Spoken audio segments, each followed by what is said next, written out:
आकाशवाणी भोपाल से प्रस्तुत हैं प्रादेशिक समाचार।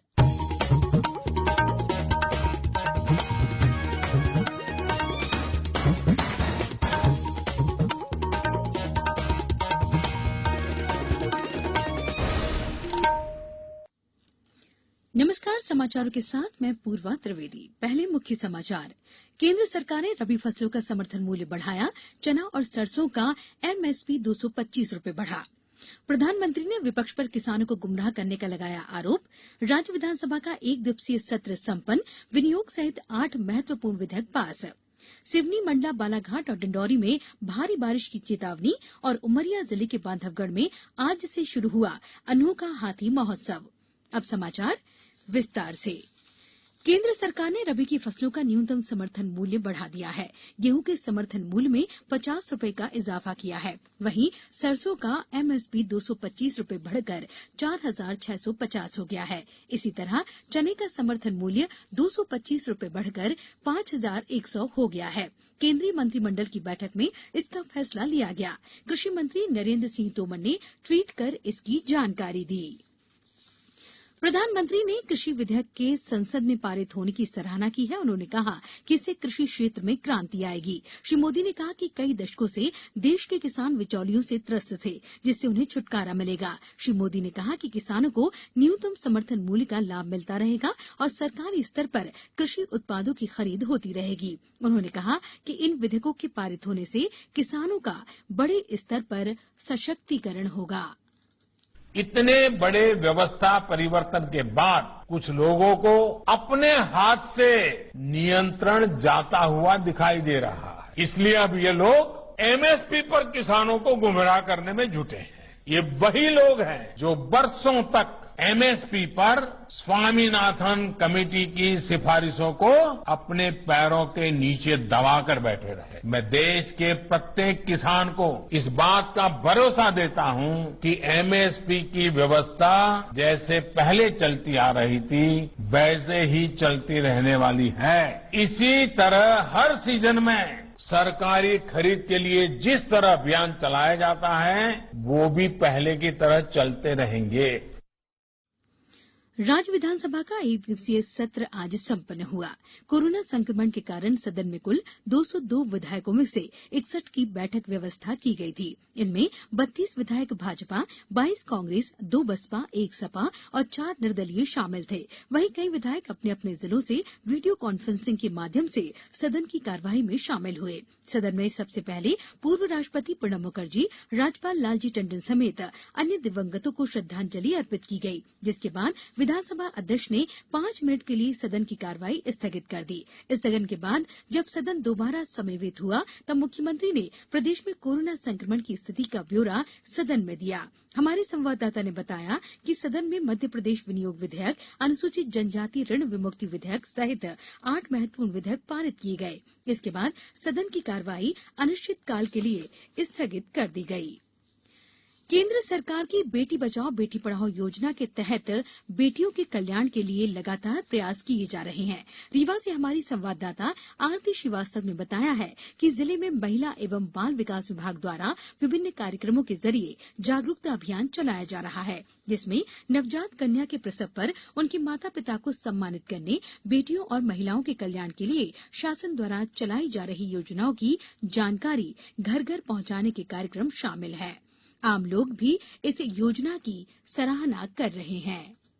रानू सिंह सेंगर रीवा में रहती हूँ। ये हम जब हमारी बेटी हुई 2016 में, फिर उसके बाद ये आंगनबाड़ी के द्वारा और समाचार के द्वारा इसकी जानकारी हुई लाडली लक्ष्मी योजना की। मुझे अच्छी लगी, मैंने करवाया तुरंत। इसमें एक तरह से है हमारी बेटी के लिए भविष्य की योजना बेहतर है और आगे भी उसके पढ़ाई लिखाई या जॉब के लिए ये योजना अच्छी है। इस योजना का लाभ उठाने से किसी के ऊपर लड़कियां डिपेंड नहीं रहेंगी और 31 साल पूरा हो जाने पे ये योजना उनके लिए पढ़ाई लिखाई में, शादी में, किसी भी काम में आ सकती है।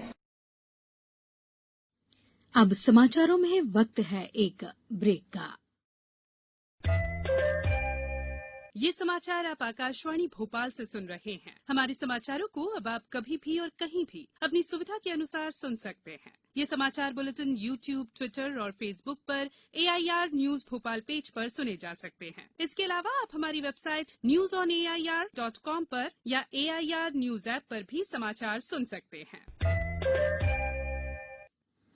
ब्रेक के बाद समाचारों में एक बार फिर आपका स्वागत है।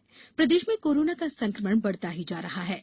राज्य में संक्रमितों की संख्या 1,07,000 से ज्यादा हो गई है। हालांकि राहत की खबर यह है कि सक्रिय मामलों की संख्या 23,000 से कम है। राजधानी भोपाल में आज 283 नए प्रकरण सामने आए हैं। उधर इंदौर में रिकवरी दर बढ़कर 78% के करीब पहुंच गई है। देवास जिले में कोविड से 719 से स्वस्थ होने वालों का आंकड़ा 83% से ज्यादा हो गया है।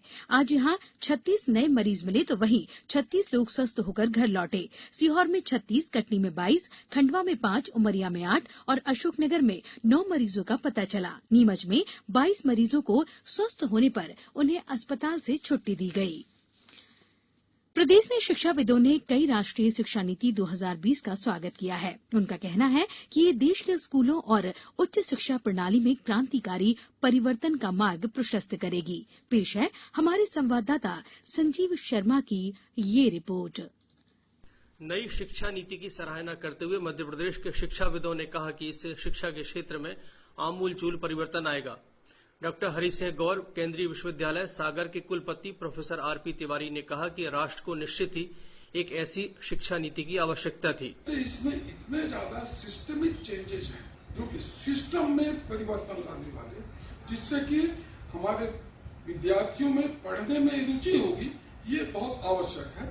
उनको भार नहीं लगेगा पढ़ना। क्वालिटी का डेवलपमेंट भी होगा। समग्र व्यक्तित्व विकास के लिए भी इसमें बहुत सारे प्रोविजन है। वहीं अमरकंटक स्थित इंदिरा गांधी जनजातीय विश्वविद्यालय में associate professor doctor Raghavendra Mishra ने कहा कि नई शिक्षा नीति के भविष्य में सुखद परिणाम मिलेंगे। ये 21वीं सदी की जो शिक्षा संबंधी जरूरतें हैं, जो हमारा सामाजिक ढांचा है, आर्थिक ढांचा है, वैज्ञानिक ढांचा है, उसकी जरूरतें किस तरह से पूरी होंगी, वो बहुत ही संजीदगी के साथ छुआ गया है। देवी अहिल्या विश्वविद्यालय इंदौर में पत्रकारिता विभाग की प्रमुख डॉक्टर सोनाली नरगुंदे ने नई शिक्षा नीति को अच्छा कदम बताया। नई शिक्षा नीति में जो बदलाव किए गए हैं वो बदलाव बहुत अद्भुत हैं और ये प्राथमिक शिक्षा से लेकर उच्च शिक्षा तक को ध्यान दे रहे हैं और एक शिक्षा मंत्रालय बनाना अपने आप में ये बताता है कि हम विकास के जो पहला मापदंड है हमारा शिक्षा, उसके ऊपर बहुत अच्छे से ध्यान दे रहे हैं। शिक्षाविदों का मानना है कि नई शिक्षा नीति प्रत्येक बच्चे के लिए संभावनाओं के नए द्वार खोलेगी। संजीव शर्मा, आकाशवाणी समाचार, भोपाल। भोपाल सहित कई जिलों में आज भी तेज धूप निकली। वहीं दोपहर बाद कई जिलों में बादल छाने और बूंदाबांदी होने से लोगों को थोड़ी राहत मिली। सीहोर से हमारे संवाददाता ने बताया कि जिले में रुक रुक कर बारिश का दौर जारी है। मौसम विभाग ने अगले 24 घंटों में सिवनी, मंडला, बालाघाट और डिंडौरी जिलों में अतिवर्षा की चेतावनी दी है। वहीं बैतूल, धार, देवास, अनूपपुर, शहडोल सहित 7 जिलों में भारी बारिश का येलो अलर्ट जारी किया है। उमरिया में स्थित बांधवगढ़ राष्ट्रीय उद्यान में 27 सितंबर तक चलने वाले हाथी महोत्सव का आज शुभारंभ हुआ। कोरोना काल में इस बार इस महोत्सव से ग्रामीणों और आम नागरिकों को दूर रखा गया है। पेश है एक रिपोर्ट। बांधवगढ़ राष्ट्रीय उद्यान में एक सप्ताह तक चलने वाले हाथी महोत्सव का आज शुभारंभ हो गया। उद्यान में 15 हाथियों के कुनबे। इन हाथियों को आज से एक सप्ताह तक नहलाने, तेल मालिश और सजाने के साथ उनका स्वास्थ्य परीक्षण उपरांत व्यंजनों के साथ मनपसंद फल खाने को प्रदान किया जाएगा।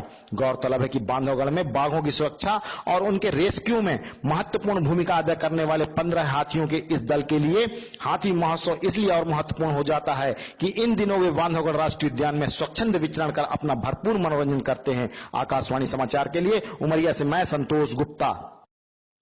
अब कुछ समाचार संक्षेप में। प्रधानमंत्री नरेंद्र मोदी के जन्मदिवस के अवसर पर आयोजित गरीब कल्याण सप्ताह के तहत आज होशंगाबाद के केसला में स्व सहायता समूह को विभिन्न आजीविका गतिविधियों के लिए ऋण वितरण कैंप का आयोजन किया गया। रतलाम में स्वच्छता पखवाड़े के तहत डीआरएम सहित अधिकारियों ने आज श्रमदान किया। गरीब कल्याण सप्ताह कार्यक्रम के अंतर्गत पात्र हितग्राहियों को बैतूल में 22 अक्टूबर को आयोजित जिला स्तरीय कार्यक्रम में किसान क्रेडिट कार्ड वितरित किए जाएंगे। खंडवा में पॉलिथीन का इस्तेमाल रोकने के लिए नगर निगम द्वारा अभियान चलाया जा रहा है। इसके तहत एक दुकान पर छापामार कार्रवाई कर 21 किलो पॉलिथीन जब्त की है। साथ ही 5,000 रुपए का जुर्माना भी लगाया है। शिवपुरी जिले के करेरा में तहसीलदार ने बेचने के लिए ले जाए जा रहे पीडीएस का 30 क्विंटल गेहूं पकड़ा है। सतना कलेक्टर ने किसानों से अंतिम तिथि 15 अक्टूबर से पहले धान बिक्री के लिए पंजीयन कराने की अपील की है।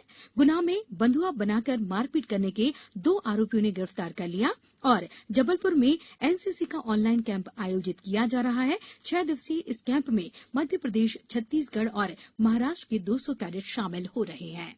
अंत में मुख्य समाचार एक बार फिर। केंद्र सरकार ने रबी फसलों का समर्थन मूल्य बढ़ाया। चना और सरसों का एमएसपी 225 रुपए बढ़ा। प्रधानमंत्री ने विपक्ष पर किसानों को गुमराह करने का लगाया आरोप। राज्य विधानसभा का 1 दिवसीय सत्र संपन्न। विनियोग सहित 8 महत्वपूर्ण विधेयक पास। सिवनी, मंडला, बालाघाट और डिंडौरी में भारी बारिश की चेतावनी और उमरिया जिले के बांधवगढ़ में आज से शुरू हुआ अनोखा हाथी महोत्सव। इस बुलेटिन में इतना ही। सतर्क रहिए, सुरक्षित रहिए और सुनते रहिए आकाशवाणी। नमस्कार।